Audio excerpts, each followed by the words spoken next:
strangers. Coming up next, she's very funny. Put your hands together for Pam Sterner. Wow. So welcome to Big Hunt.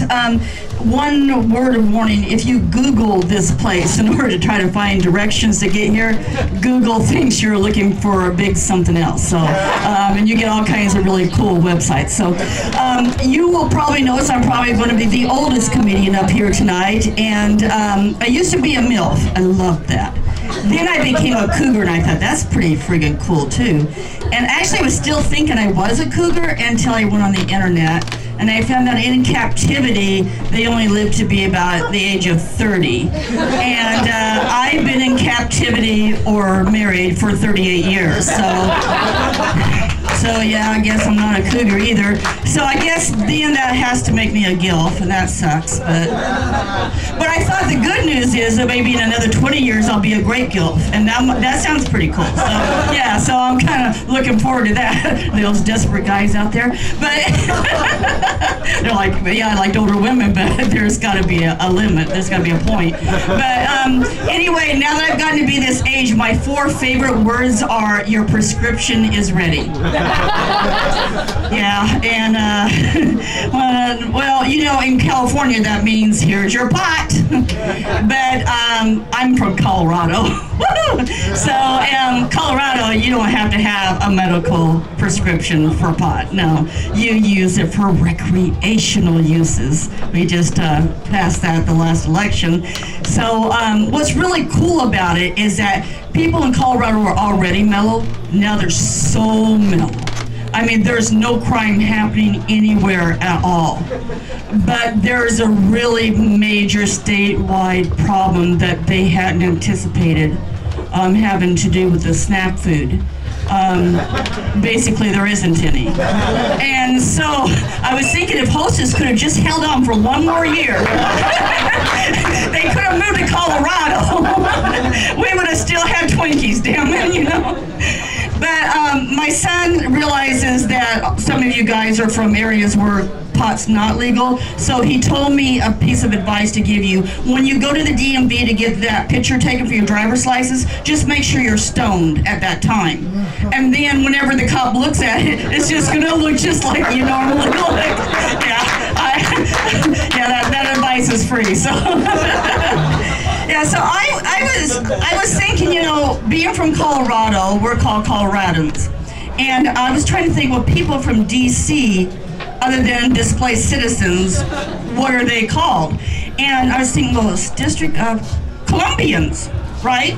And you know, that actually makes a lot of sense when you think about it, because in Colombia, they have the cocaine industry funding the government. But in the District of Columbia, the government funds the cocaine industry. Yeah, I mean, where else but in D.C. can you have a politician caught with a prostitute and a bunch of cocaine and they re-elect his ass?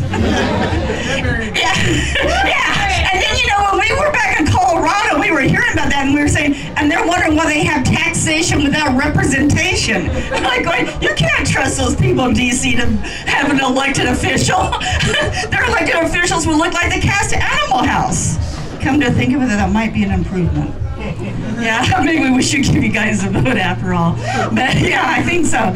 So one of my favorite drugs is Ambien. I'm probably doing this on an Ambien right now, actually, for all I know. But the problem is that Ambien has a lot of side effects, so the FDA is starting to really regulate it, and they're starting to say that Ambien can only give you half the dosage that they used to give you. And that's about like Mayor Bloomberg saying, you know, well, we don't think you should have 32-ounce drinks because they're making you fat. Because, well, in D.C., for instance, if we wanted people not to be fat, we would just get them to exercise more, right? Which we do by having the metro shut down all the escalators, right? and we were able to do that without any legislation. Well, in New York, they figured out how to get around that 32-ounce rule. And what they actually do is I just get 2 16-ounce drinks. So I figured, well, if I have to reduce my Ambien, then my husband, who has no trouble sleeping at all, will just tell the doctor that he's having a lot of trouble sleeping. So now after my 4 favorite words are, and your husband's is too. So now I get my dosage of the Ambien. But you know what's really kind of funny about that is my husband's just recently started taking Viagra. And it's a little blue wonder pill, but Ambien is also a little blue pill. So I was sitting there thinking, that's just pretty cool. You take your little blue pill, and I'll take my little blue pill. As long as you don't wake me up, we're both going to be really happy. But the next day, I woke up and my ass was hurting. Oh man, I could barely walk. I don't know if it's a side effect of the Ambien or what, but yeah, it is. You've had that happen to you too? Oh yeah, yeah. Well, I got an email saying my ex. I got an email saying my ex was looking for me, and I didn't even remember having an ex. And I thought that must have been one of my Ambien moments. And that would mean that I was married to 2 guys at the same time. And that would make me a bigot.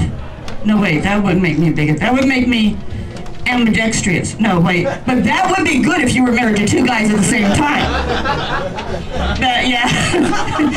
No, but my husband really likes the Ambien sex. Now that's the sex that you get between the time I take the Ambien and the time it actually knocks me out.